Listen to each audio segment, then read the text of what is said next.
ఉదాకరాత్తమోదకం సదా విముక్తి సాధకం కళాధరావతం సకం విలాసిలోకరక్షకం.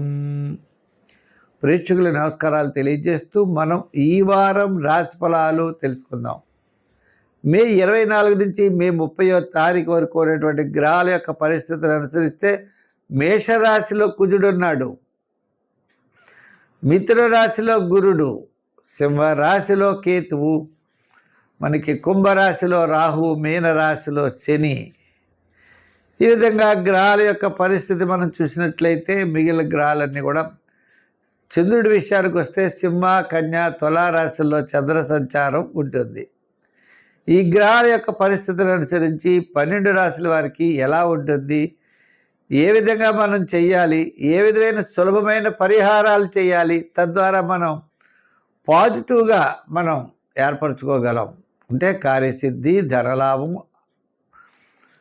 ముఖ్యమైన వ్యవహారాల్లో విజయం సాధించడం, ఇవన్నీ కూడా మనం చేయాలంటే తప్పనిసరిగా దానికి అనుగుణంగా మనం తప్పనిసరిగా గ్రహాలకు అనుగుణంగా మనం చేసుకుంటూ మనం ముందుకు వెళ్ళినట్లయితే తప్పకుండా విజయం సాధిస్తాం. కన్యారాశి. ఈ కన్యారాశి వారికి మనం చూసినట్లయితే వ్యయంలో చంద్రుడు, జన్మల్లో చంద్రుడు, ద్వితీయంలో చంద్రుడు. కాబట్టి వారపు మధ్యలో ప్రోత్సాహకరంగా ఉంటుంది. ఇంకా మిగిలిన గ్రహాల్లో రాహు గ్రహం తప్ప మిగిలిన గ్రహాలు పెద్దగా అనుకూలంగా లేవు. ఇంచేత అష్టమంలో కుజుడు, నవమంలో రవి, నవమంలోనే శుక్రుడు, అలాగనే మిగిలినటువంటి కూడా సప్తమంలో శని. గ్రహముల యొక్క బలం మిశ్రమైనటువంటి ఫలితాలు ఉన్నప్పుడు కొంచెం శ్రమ పడవలసిన పరిస్థితులు అయితే వస్తాయి. మీ ఆలోచనలు వేరు, మీ ప్రయత్నాలు వేరు, మీరు అనుకునేటువంటి ఉద్దేశాలు వేరు, అక్కడ జరిగే వేరు, వాస్తవికత అనేది ఉండదు, వేరే విధంగా జరుగుతూ ఉంటుంది. దాంతో మనకి చికాకులు, శ్రమ అనేటువంటి కనపడుతూ ఉంటాయి.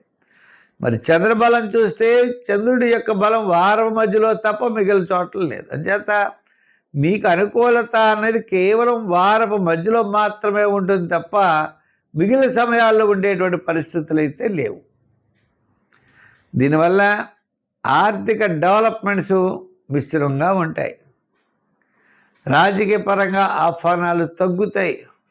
వృత్తుల పరంగా ఎంతో శ్రమ పడితే కానీ మనం విజయం సాధించలేం.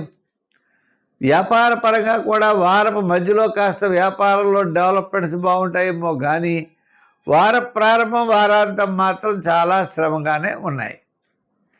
జనరల్, కిరాణా, మెడికల్, ఫ్యాన్సీ, లోహ, యంత్ర, వాహన మొదలుగా కలిగిన వారికి చెప్పాలంటే నూతనమైన వ్యాపారాలు చేయకండి, పాత వ్యాపారాలు చేయండి, పార్ట్నర్షిప్ పెట్టకండి, లక్షల పెట్టుబడి పెట్టకండి. ఉన్న వ్యాపారం మాత్రం సామాన్యంగా చేయండి తప్ప ఏదో చేద్దాం, ఇంకోలా చేద్దాం అని చెప్పి అప్పు తీసుకొచ్చి పెడితే అప్పులు మిగిలిపోతాయి. వ్యాపారంలో డెవలప్మెంట్స్ ఉండదు.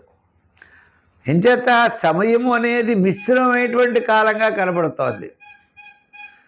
పని చూస్తే అయిపోతున్నా అనుకుంటాం కానీ అది అవ్వదు. కానీ మనకు కనపడేది మాత్రం అయిపోతున్నట్టు కనపడుతూ ఉంటుంది. అంచేత ఇటువంటి చికాకులన్నీ కూడా ఇంకొంచెం కాలం ఒప్పుపట్టినట్లయితే కొంచెం చాలా స్వల్పం, నెల 15 రోజులు ఓపు పడితే తద్వారా తదుపరి విజయం తప్పనిసరిగా సాధించగలుగుతారు. సంఖ్యల్లో 6, రంగుల్లో గ్రీన్. ఆరాధనలో మీరు తప్పనిసరిగా ఆరాధనలో విష్ణువు యొక్క ఆరాధన, వెంకటేశ్వర స్వామి ఆరాధన చేయండి, బాగా కలిసి వస్తుంది.